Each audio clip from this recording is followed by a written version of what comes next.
Kimberly Michelle with the Real Single Ladies of Houston representing Southern 7 Entertainment. Today we have Wendy Taylor, who goes by the Songbird. Tell me a little bit about that. Why do they call you the Songbird? Songbird. Okay, this is actually really lame.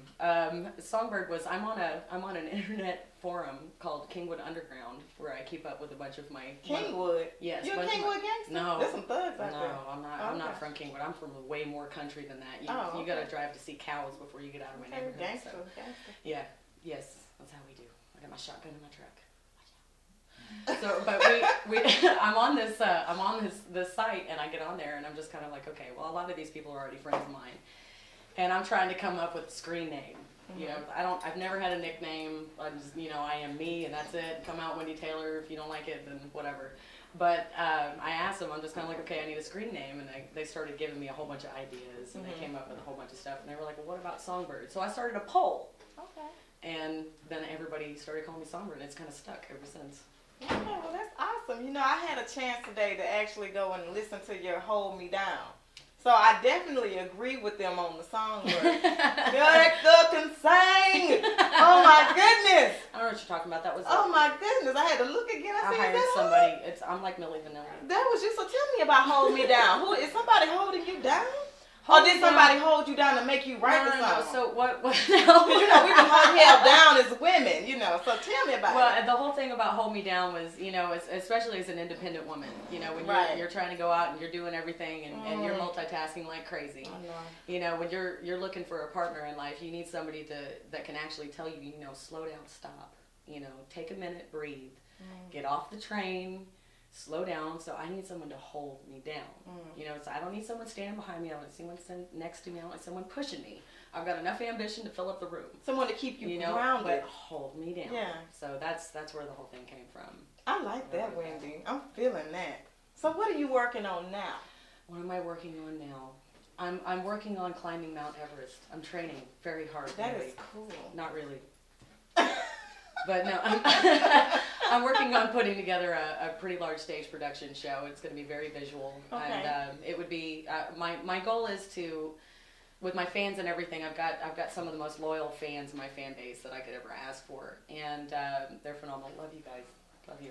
But I'm working on putting together a show that is all encompassing. I don't want to go out there and just sing and have everybody go crazy over just the music. I want them to be visually inspired. I want them, their senses to be on overload, crazy, where they would pay just to see the show.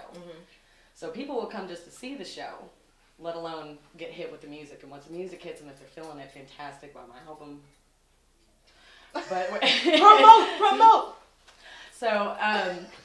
But, I'm working on putting together a full stage production, backup dancers, full band, lighting. I mean, the whole thing is going to be, think Cirque du Soleil, Lady Gaga, cabaret, burlesque style type stuff. So it'll be very visual, very fun, and the music should speak for itself. So, but I want to give them everything.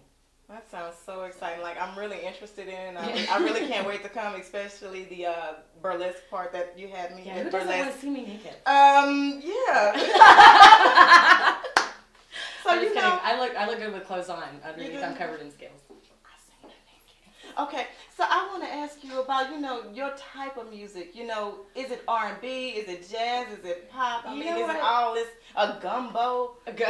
What is it? It is a gumbo. It's a gumbo. It's a smorgasbord, even. And you know what? I want to ask you this. I don't know if people have been trying to throw this at you, but the late Tina Marie, are they trying to say that you bringing back Blue-Eyed Soul? Again, have you been getting hit with that? Actually, I've been hearing a lot of that lately.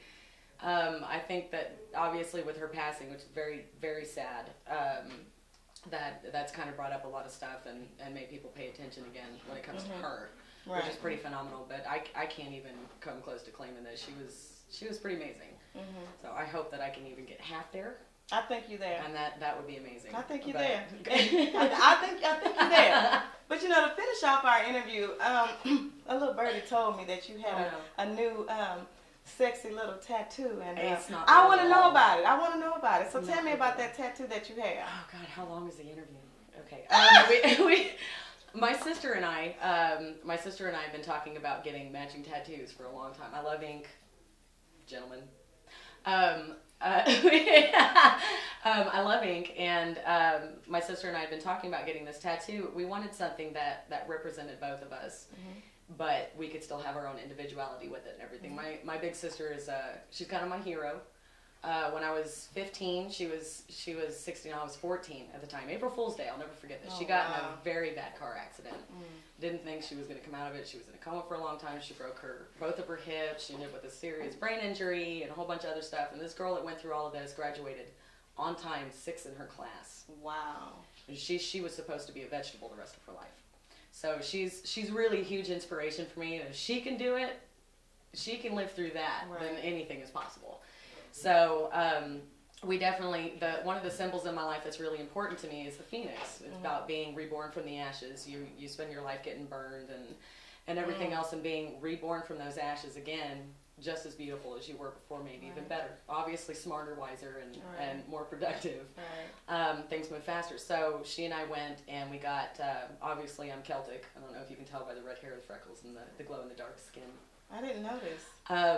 But we ended up getting a Celtic sister knot, which is the only thing that is actually encompassing both of our tattoos together, and it's purple.